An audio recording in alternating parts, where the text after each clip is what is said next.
सहाय और आप देख रहे हैं इंडिया सिटी लाइव। आज हम लोग आ चुके हैं बीजेपी की प्रेस वार्ता में, जिसे प्रेस वार्ता को संबोधित कर रहे हैं स्वयं रविशंकर प्रसाद, जो कि पटना साहिब से प्रत्याशी हैं। उन्होंने अपनी बातों से साफ किया है कि जिस सरकार में स्थायित्व ही नहीं है, जिस सरकार के प्रधानमंत्री का कोई चेहरा ही नहीं है, वो सरकार जनता को क्या स्थायित्व देगी। सबसे पहले हम आपको सुनाते हैं क्या कुछ कह रहे हैं रविशंकर प्रसाद। दनिश इकबाल जी, सभी हमारे मीडिया सेल के प्रभारीगण, सम्मानीय पत्रकार मित्रों, नमस्ते। आज अपने चुनाव प्रचार के बीच में मुझे लगा कि मुझे आपसे बात करनी चाहिए। आजकल संविधान पर बहुत ज्ञान दे रहे हैं ऐसे लोग जो संविधान को कितना समझते हैं, इस पर भी चर्चा हो सकती है। बार बार कांग्रेस के नेता, आरजेडी के नेता, लालू जी, तेजस्वी जी एक ही रात दरबारी आलाप रहे हैं कि भाजपा जीती तो संविधान बदल देंगे। जुडिशरी को सुपरसीड किया, जो जज नहीं पसंद आए उनका ट्रांसफर वगैरह, और पॉलिटिकल दंगों तो किया ही किया। ये कांग्रेस पार्टी हमें सिखाती है और उसके जो गठबंधन है कि संविधान सुरक्षित नहीं है। संविधान अगर असुरक्षित है तो कांग्रेस पार्टी और आज उनके साथ जो खड़े हैं उनके करना सुरक्षित।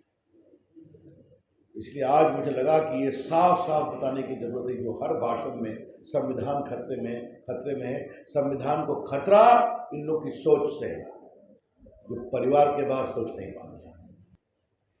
बीजेपी का कमिटमेंट है, स्वयं प्रधानमंत्री ने कहा है, आज मैं दोहरा रहा हूं कि एससी, एसटी, ओबीसी का आरक्षण हमेशा रहेगा,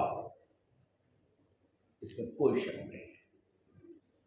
और ओबीसी के अंतर्गत जो मुस्लिम समाज के पिछड़े लोग हैं उनको भी आरक्षण का लाभ मिलना चाहिए। तो जो बार बार कहते हैं कि बीजेपी आएगी तो एससी, एसटी, ओबीसी को आरक्षण समाप्त करेगा, इससे बड़ा कोई झूठ नहीं है, इससे बड़ा कोई शर्मनाक बेबुनियाद बात नहीं है। ये भी उनकी हताशा है, वो जानते हैं। हताशा में आप क्या कर रहे हैं? कर्नाटका में सारे मुस्लिम ओबीसी, तेलंगाना करे, हम भी मॉडल फॉलो करेंगे। भारत के संविधान में धर्म के आधार पर आरक्षण नहीं है, सुप्रीम कोर्ट ने बार बार कहा है। बाबा साहब भी इसके खिलाफ थे, मालूम है आपको? जो शेड्यूल कास्ट का आरक्षण है उसमें साफ लिखा हुआ है हिंदुओं के लिए ये आरक्षण की, वही उपेक्षित थे, पीड़ित थे। तो आपको मालूम है आप नहीं हो सकता, 2 बार कोर्ट ने तोड़ दिया, फिर भी आप कहे कि नहीं हम सारे मुस्लिम को ओबीसी बनाएंगे। फिर अन्ना कहता है हम भी करेंगे, ये आपका मॉडल है, तो किसका हिस्सा मारेंगे आप? एससी, एसटी, ओबीसी का। और आज मैं आपके सामने एक और बात कहना चाहता हूं। देखिए हमारे प्रधानमंत्री की सोच, अगर टीका लगा कोरोना का तो बिना विभेद के लगाना, अगर सड़कें बनी है तो क्या हिंदू का गांव क्या मुस्लिम का गांव, शौचालय बना है, इंदिरा आवास बना है, सबके लिए बना है। कौन हमको कितना वोट देता है इससे मतलब नहीं। और तो और मुझे गर्व है कि आज मुस्लिम समाज की बेटियां एयरफोर्स का प्लेन उड़ा रही हैं।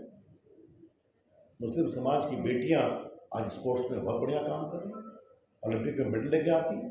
आप भी देखते हैं 3 तलाक समाप्त होने के बाद महिलाओं में एक नया जोश आया है। ये हमारे काम करने का तरीका।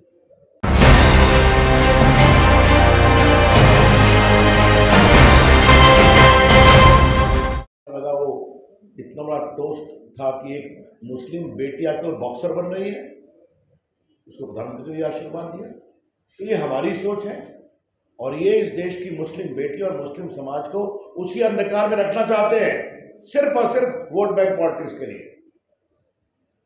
तो ये बात बहुत गंभीरता से बतानी जरूरी थी कि उस समाज के पढ़े लिखे लोग भी समझते हैं कि ये टूट जाएगा, फिर भी वोट के लिए करते हैं।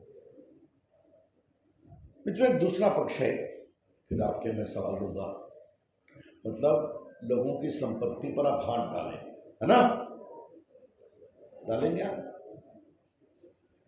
और इसका परिणाम क्या निकलेगा? आज देश में बहुत सा, क्योंकि मैं देश का आईटी मंत्री रहा हूं, बहुत सा टेक्नोलॉजी का बड़ा काम हुआ है। आज मालूम है स्टार्टअप मूवमेंट बहुत बड़ा चल रहा है।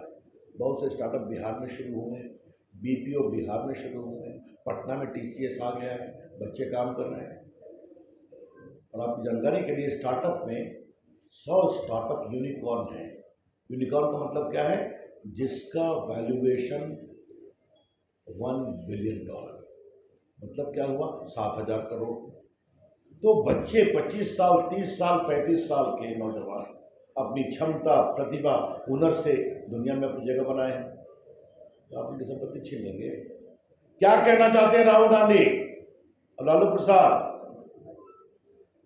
अच्छा होता बोलते चारा घोटाले की संपत्ति जब्त होगी, अच्छा हुआ बोलते अलकतरा घोटाले में जिन्होंने संपत्ति का वो जब्त होगी, अच्छा हुआ बोलते कि जिन्होंने शिक्षा घोटाले में लाखों करोड़ों कमाए उनको हम जब्त करेंगे, अच्छा हुआ बोलते कि नेशनल हेराल्ड न्यूज़पेपर में जो 5,000 करोड़ की संपत्ति राहुल गांधी और सोनिया जी ने ट्रस्ट बना के हत्याई उसको जब्त करते। वो नहीं है।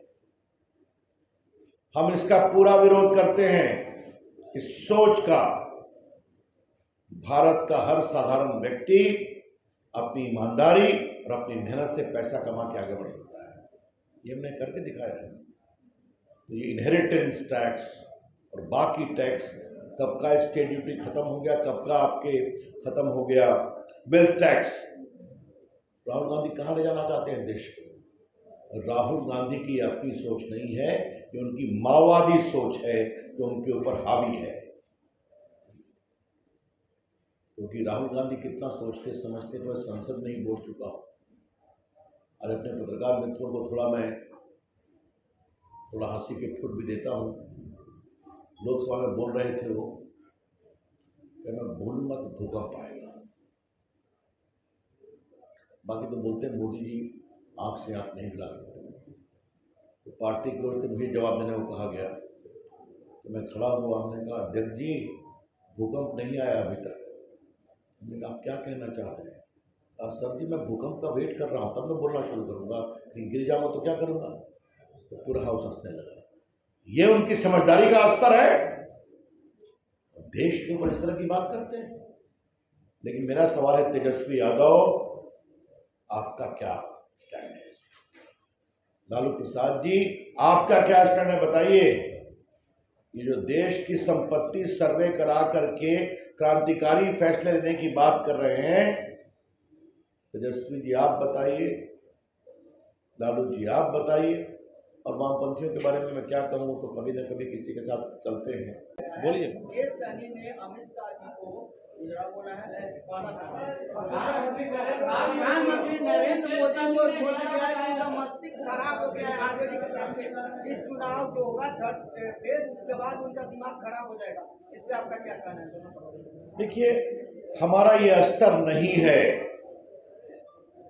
और हम उनके स्तर पर नहीं जाएंगे। बिहार की जनता और देश की जनता खूब समझती है कि ये टिप्पणी हार की हताशा की छटपटाहट के कारण बोल पा रहे हैं। हम उसका पूरी भर्त्सना करते हैं। और जहां तक आपने अमित शाह के बारे में कहा, इतनी शर्मनाक टिप्पणी में भर्त्सना करता है। इसके अलावा और मैं कुछ नहीं बोलूंगा। 2024 में मोदी खत्म हो जाएगा। सर नीतीश कुमार ने अररिया में मुसलमानों से कहा कि अगर आप हमें वोट नहीं देंगे तो आप 2005 से पहले वाली हो जाएगा। कहीं ये डर दिखाने की कोशिश क्या की? देखिए मैंने उनका टिप्पणी नहीं सुनी है, इसे जब तक मैं नहीं सुनूंगा तो मैं आपकी बात पर जवाब।